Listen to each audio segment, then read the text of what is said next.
ओम गुरुर्ब्रह्मा गुरुर्विष्णु गुरुर्देवो महेश्वर गुरु साक्षात् परम ब्रह्म तस्मै श्री गुरवे नमः। अखंड मंडलाकारं व्याप्तं येन चराचरं तत्पदं दर्शितं येन तस्मै श्री गुरवे नमः। ओम श्रीमन्महागणाधिपते नमः। सूर्य महाराज सौनक आदि 88,000 ऋषियों से बोले कि हे ऋषियों, एक वर्ष के अंदर 12 महीने होते हैं और एक महीने में 2 एकादशियां होती हैं। 100 वर्ष में 24 एकादशियां होती हैं। जिस वर्ष लौट का महीना पड़ जाता है उस वर्ष 2 एकादशियां और बढ़ जाती हैं। इस प्रकार कुल 26 एकादशियां होती है। मैं उनके नाम आपसे कहता हूं।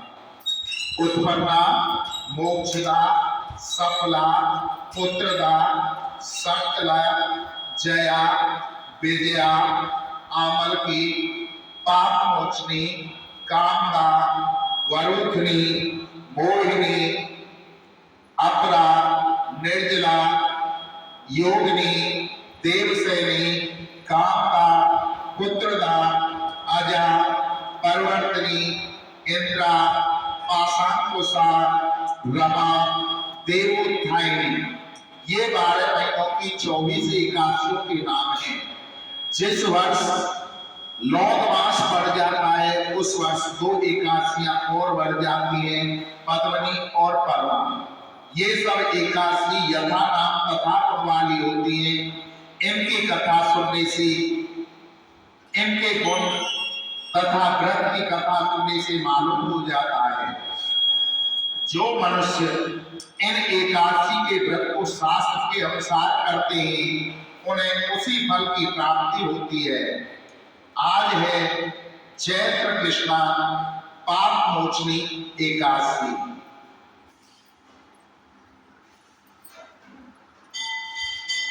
धर्मराज युधिष्ठिर बोले कि हे भगवान, मैंने फाल्गुन माह के शुक्ल पक्ष की एकादशी का महत्व सुना। अब आप चैत्र माह के कृष्ण पक्ष की एकादशी के बारे में बतलाइए। इस एकादशी का क्या नाम है, इसके कौन से देवता हैं, किसकी पूजा की जाती है, सब आप विधि पूर्वक मुझे बतलाइए। सो भगवान श्री कृष्ण बोले कि हे राजन, एक समय मानधाता ने लोमस ऋषि से ऐसा ही प्रश्न पूछा। तब लोमस ऋषि ने उत्तर दिया कि हे राजन, चैत्र माह के कृष्ण पक्ष की एकादशी का नाम पाप मोचनी है। इसके व्रत के प्रभाव से मनुष्य के अनेक पाप नष्ट हो जाते हैं। इसकी कथा इस प्रकार है जिसे मैं आपको सुनाता हूं। प्राचीन समय में एक चैत्र व्रत वन में अप्सराएं वास करती थी। वहां हर समय बसंत सा रहता था। उस वन में एक मेधावी नामक मुनि तपस्या करती थी। वे शिव के भक्त थे। एक दिन मंजुभूषा नामक एक अप्सरा उनको मोहित करने के लिए सितार बजाकर मधुर मधुर गाना गाने लगी। उस समय शिव के शत्रु अंगद कामदेव भी शिव भक्ति मेधावी मुनि को जीतने के लिए तैयार हुए। कामदेव ने उस सुंदर अप्सरा के मुंह को सुंदर बनाया, धनुष बनाया, कटाक्ष को उसकी प्रतीक्षा बनाई, उसके नेत्रों को अनेक संकेत बनाए और पुच्छों को पूरी बनाया। उस मंजुभूषा अप्सरा ने सेनापति बनाया। इस तरह कामदेव अपने शत्रु भवन को जीतने को तैयार हुआ। इस समय मेधावी मुनि भी युवा तथा हष्ट-पुष्ट थी। उन्होंने यज्ञोपवी तथा दंड धारण कर रखा था। उन मुनियों को देखकर मंजुभूषा ने धीरे धीरे मधुर वाणी से वीणा पर गाना शुरू किया। मेधावी मुनि भी मंजुभूषा के मधुर गान तथा उसके सौंदर्य पर मोहित हो गए। वह अप्सरा उन मुनियों को कामदेव से पीड़ित जानकर आलिंगन करने लगी। वह मुनि उनके सौंदर्य पर मोहित होकर शिव रहस्य को भूल गई और कामदेव की वशीभूत होकर के उन्हें दिन रात्रि का कुछ भी ध्यान नहीं रहा। एक दिन मंजू गोसा ने मुनि से कहा कि हे मुनि, अब मुझे जाने की आज्ञा दे, बहुत समय हो गया, स्वर्ग जाने की आप मुझे आज्ञा दीजिए। उस अप्सरा के वचनों को सुनकर बोली, हे सुंदरी, तू तो आज ही इस संध्या को आई, अभी प्रातः काल होकर चलती। मुनि के ऐसे वचन सुनकर उसने साथ रमण करने लगी और बहुत समय व्यतीत किया। फिर उसने मुनि से कहा कि हे मुनिदेव, अब आप मुझे स्वर्ग जाने की आज्ञा दीजिए। मुनि बोले, अरे अभी तो कुछ भी समय नहीं हुआ है, अभी कुछ देर और ठहर। इस पर अप्सरा बोली कि हे मुनि, आपकी रात्रि तो बहुत लंबी है, अब आप सोचिए कि मुझे आपके पास कितना समय हो गया। उस अप्सरा के वचनों को सुनकर मुनि को ध्यान प्राप्त हुआ तथा समय का विचार करने लगी। जब उनको ध्यान हुआ, स्मरण हुआ, समय का प्रमाण देखा, तब 57 साल 7 माह और 3 दिन व्यतीत हो चुके थे। उस अप्सरा को काल का रूप समझकर उसे विकट क्रोध आया और तर्कनाश करने वाली अप्सरा की तरफ देखने लगे। उसने कांपते हुए और इंद्रियों को व्याकुल होने लगे। उस मुनि ने उस अप्सरा से बोले कि हे दुष्ट, मेरे तप को नष्ट करने वाली, तू अब मेरे श्राप से पिशाचनी हो जा। तू महान पापी है और दुराचारणी है, तुझे धिक्कार है। और मुनि के श्राप से वह पिशाचनी हो गई। तब वह बोली कि हे मुनि, अब मुझ पर क्रोध को त्याग कर प्रसन्न हो जाइए और इस श्राप से छूटने का उपाय बतलाइए। तब मुनि को कुछ शांति मिली और पिशाचनी से बोले कि हे दुष्टा, मैं तुझे श्राप से छूटने का उपाय बतलाता हूं। चैत्र माह के कृष्ण पक्ष की जो एकादशी है उसका नाम पाप मोचनी एकादशी है। उस एकादशी का व्रत करने से तेरी पिशाचनी देह छूट जाएगी। इस प्रकार मुनि ने उसको समस्त विधि बतलाई और अपने पिता चमन ऋषि के पास गई। चमन ऋषि ने अपने पुत्र को देखकर कहा, अरे पुत्र, तूने ये क्या किया? तेरे समस्त तप नष्ट हो गए।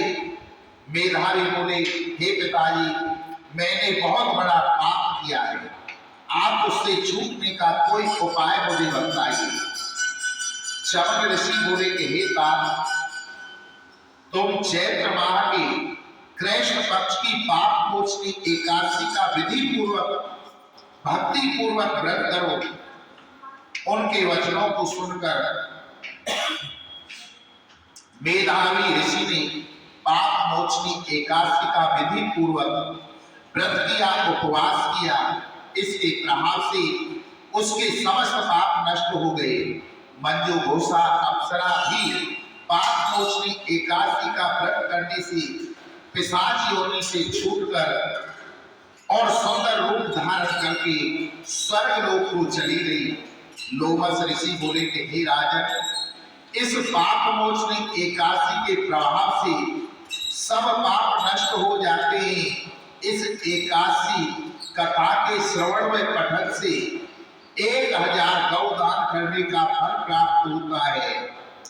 इस व्रत के करने से ब्रह्म हत्या करने वाले, अगम्य मन करने वाले आदि महापापों से छूट जाते हैं और अंत में स्वर्ग की प्राप्ति होती है। जय जय श्री चैत्र कृष्णा पाप मोचनी एकादशी संपूर्ण करो। श्री हरि ओम नमः। बोलो एकादशी माता की जय। ओम जय एकादशी माता, जय एकादशी माता। विष्णु पूजा व्रत को धार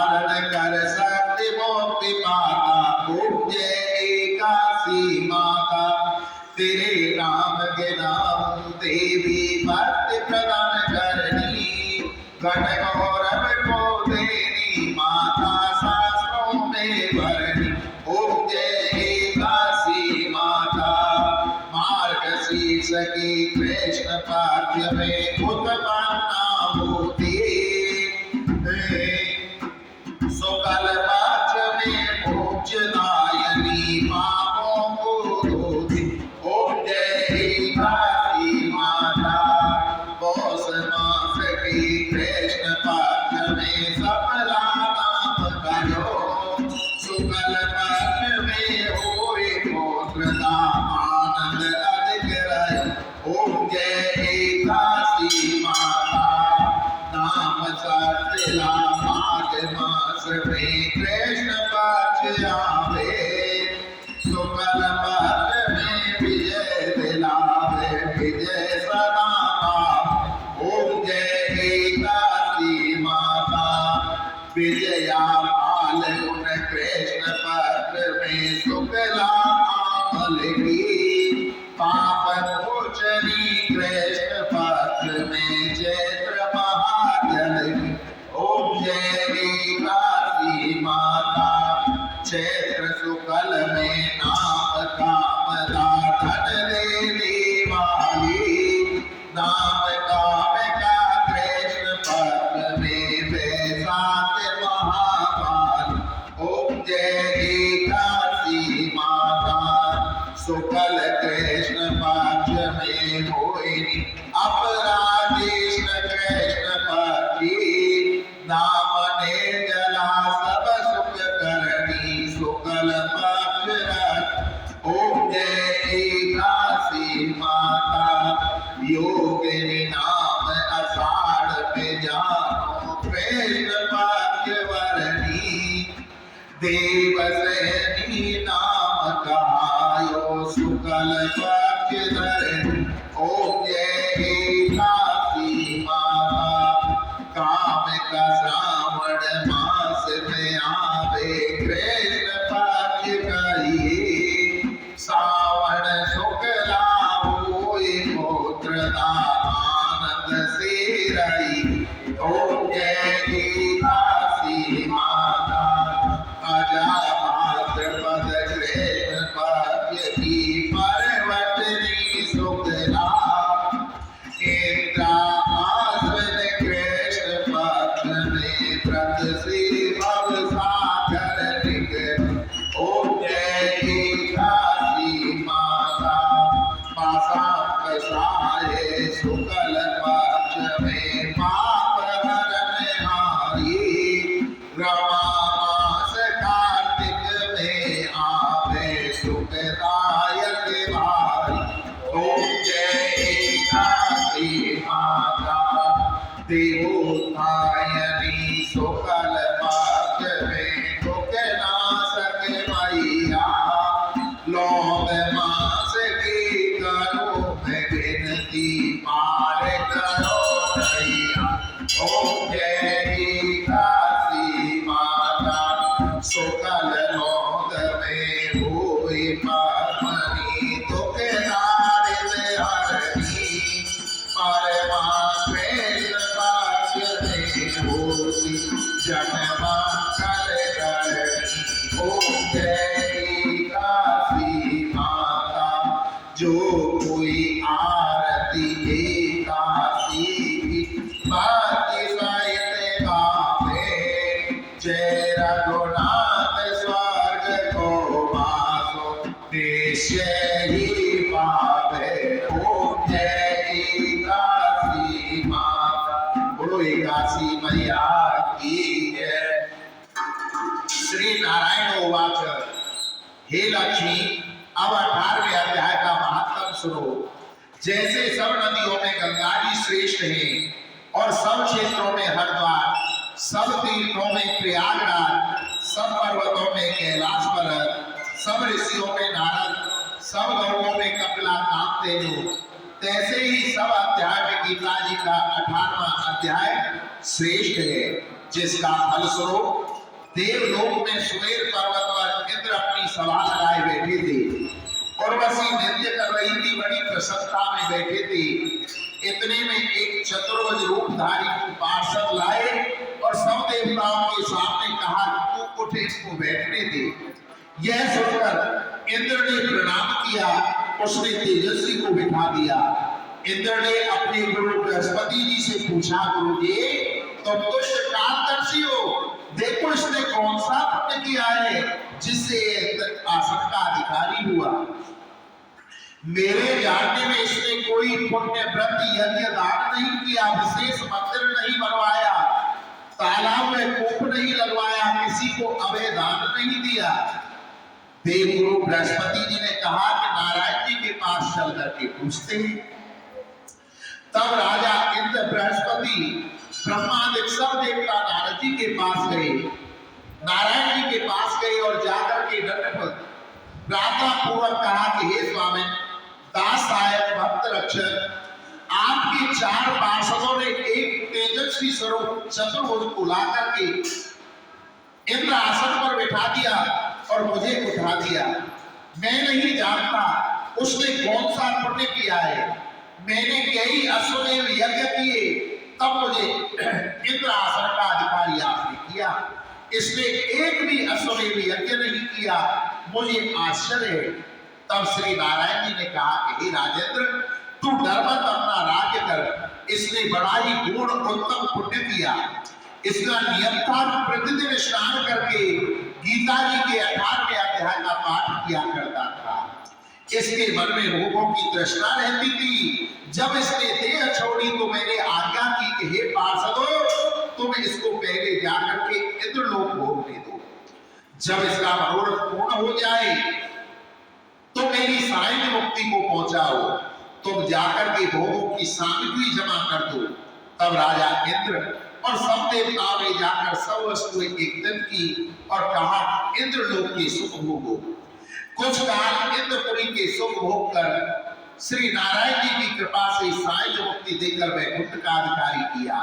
श्री नारायण जी कहते हैं कि हे लक्ष्मी और श्री शिव जी कहते हैं कि हे पार्वती, यह 18वें अध्याय का महत्व है जो तुमने स्मरण किया।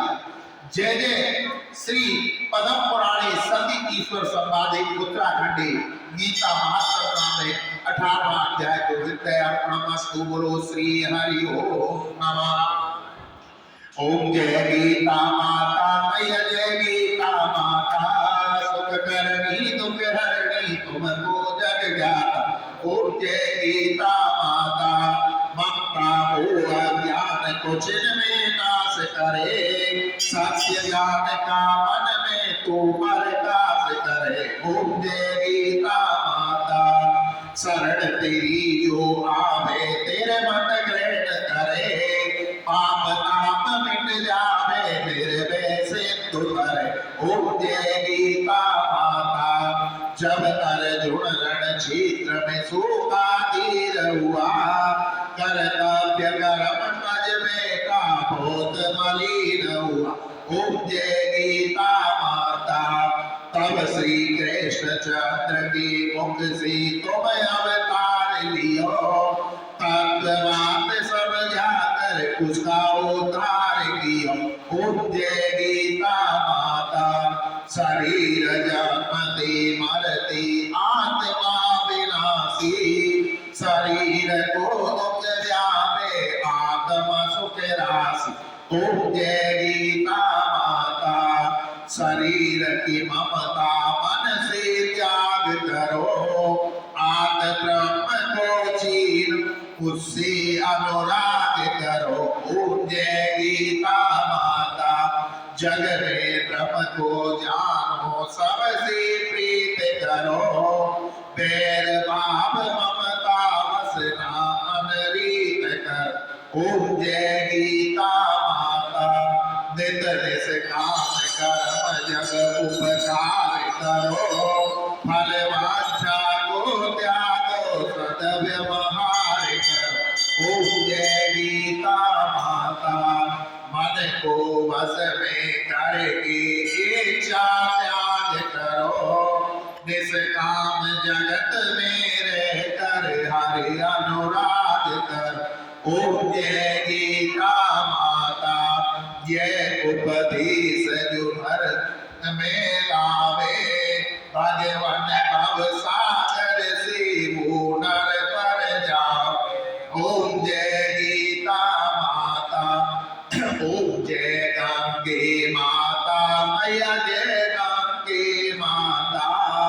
जो नर तुमको ध्याता मन वांछित फल पाता। ओम जय गंगे माता, चंद्र सी ज्योत तुम्हारी जल निर्मल आता। शरण पड़े जो तेरी सो नर तर जाता। ओम जय गंगे माता, पुत्र सगर के तारे सब जग को ज्ञाता। कृपा दृष्टि तुम्हारी देवन सुख दाता। ओम जय गंगे माता, एक बार जो तेरी शरणागत आता।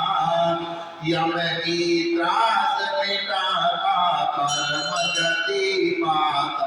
ओम जय गंगे माता, आरती मात तुम्हारी जो व्याप्ति दाता। दास वही सहज में मोक्ति को पाता। ओम जय गंगे माता, बोलो गंगा मैया की जय, बोलो जमुना मैया की जय। भगवान के 108 नाम। ओम कन्हैया कृष्ण केशव चक्रधारी नंदलाल माधो सुंदर श्याम मुरारी। राधा वरवंशी वजैया रघुवीर नटवर नंद नंदन गजाधर। अमर अजर अविनाशी नरोत्तम अर्जुन सखा सावरिया श्यामला। गोपाल दामोदर ब्रजनाम दयालु दीनबंधु जगदीश दीनानाथ। जगत पिता वामन यशोदालाल नारायण बिहारी मदन मोहन। कृपानिधि सर्वरक्षक ईश्वर सर्वशक्तिमान सर्वज्ञ व्यापक मनहरन बांके बिहारी गोपीनाथ ब्रजवल्लभ गोवर्धन धारी घनश्याम। परमानंद पतित पावन ज्योति स्वरूप राधा रमण माधव मधुसूदन रघुपति राम हरि। मुरली मनोहर श्याम कल्याणकारी अनंत परम पिता प्रभु परम पवित्र गोसाई भक्तवत्सल वासुदेव परमात्मा दुखहर्ता विधाता। निरंजन काली नाग नतैया अभय अंतर्यामी सर्वाधा। अद्वैत घटघट निवासी दाता परमेश्वर रमणीक निराकार निर्विकार अच्युत न्यायकारी। जगतकर्ता त्रिभुवननाथ शंकर विष्णु सत्यनारायण अविनाशी ब्रह्म संहर्ता पालन करता सच्चित आनंद स्वरूप केशव गोपी वल्लभ राधे श्याम सत्य स्वरूप आनंददाता दयालु अनादि कल्याणकारी विश्वकर्ता पूर्ण परमानंद स्वामी आदि पुरुष।